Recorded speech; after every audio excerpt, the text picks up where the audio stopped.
ನಗರದ ಸಂತ ಮೈಕಲರ ದೇವಾಲಯದ ವಾರ್ಷಿಕೋತ್ಸವವನ್ನು ಮಂಗಳವಾರ ಶ್ರದ್ಧಾಭಕ್ತಿಯಿಂದ ಹಾಗೂ ವಿಜೃಂಭಣೆಯಿಂದ ಆಚರಣೆ ಮಾಡಲಾಯಿತು. ವಾರ್ಷಿಕೋತ್ಸವ ಅಂಗವಾಗಿ ಕಳೆದ 3 ದಿನಗಳಿಂದ ನವೀನ ಪ್ರಾರ್ಥನೆಗಳ ಮೂಲಕ ಅಗತ್ಯ ಸಿದ್ಧತೆಗಳನ್ನು ಮಾಡಿಕೊಳ್ಳಲಾಗಿತ್ತು. ಮಂಗಳವಾರ ಸಂಜೆ 5 ಗಂಟೆಗೆ ದಿವ್ಯ ಬಲಿಪೂಜೆ ನಡೆಯಿತು. ಪ್ರಧಾನ ಅರ್ಚಕರಾದ ಫಾದರ್ ಮೈಕಲ್ ಮರಿ ಹಬ್ಬದ ಬಲಿಪೂಜೆಯನ್ನು ನೆರವೇರಿಸಿದರು. ಕುಶಾಲನಗರ, ಅಬ್ಬೂರುಕಟ್ಟೆ, ಸೋಮವಾರಪೇಟೆ, ಮಾದಾಪುರ, ಹಟ್ಟಿಹೊಳೆ, ತಾಳತ್ತುಮನೆ ಸೇರಿದಂತೆ ವಿವಿಧ ದೇವಾಲಯಗಳ ಧರ್ಮಗುರುಗಳು ಪಾಲ್ಗೊಂಡಿದ್ದರು. ನೂರಾರು ಭಕ್ತರು ಪಾಲ್ಗೊಂಡು ವಿಶೇಷ ಪ್ರಾರ್ಥನೆಯನ್ನು ಸಲ್ಲಿಸಿದರು. ಸಂತ ಮೈಕಲರ ದೇವಾಲಯದ ಧರ್ಮಗುರು ಫಾದರ್ ಜಾರ್ಜ್ ದೀಪಕ್, ಸಹಾಯಕ ಗುರುಗಳಾದ ಫಾದರ್ ಸಂಜಯ್ ಕುಮಾರ್ ಸೇರಿದಂತೆ ಮತ್ತಿತರರು ಈ ಸಂದರ್ಭ ಹಾಜರಿದ್ದರು.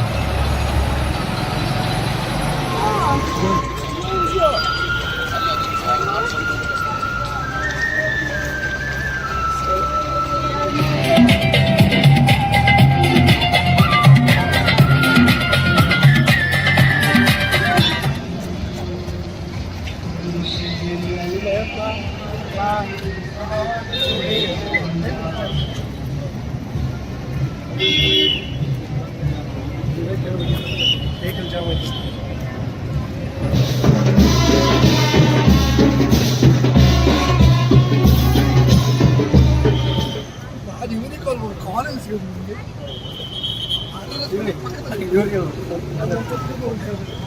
అన్న